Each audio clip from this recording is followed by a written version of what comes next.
ఇట్లా ఉలిక్కి పడితే నీ మొగుడు నీకు దక్కడక్క.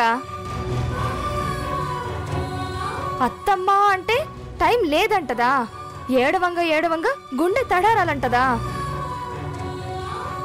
ఏం మనిషి అక్క, 10 దినాల నుంచి ఏడ్చిన దానివి ఏడ్చినట్టే ఉన్నావు.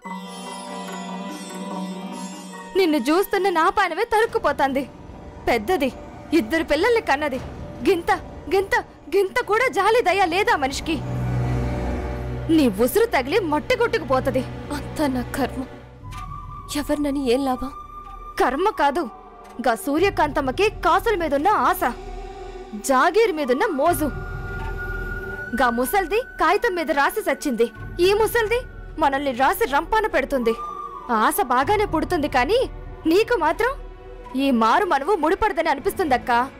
ముడిపడదా?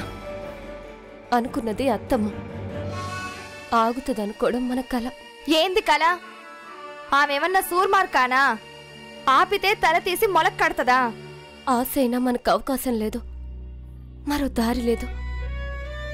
ఆదుకునే నాదుడే లేడు, ఆ దేవుడు కూడా ఆపలేడు.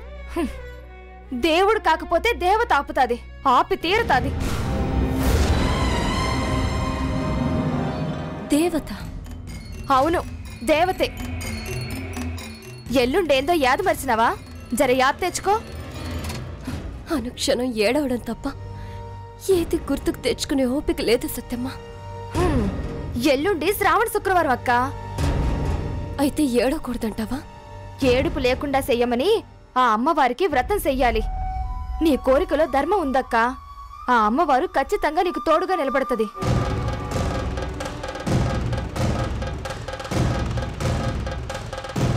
అత్తమ్మ నిర్ణయించింది, మావయ్య మౌనంగా ఉన్నాడు.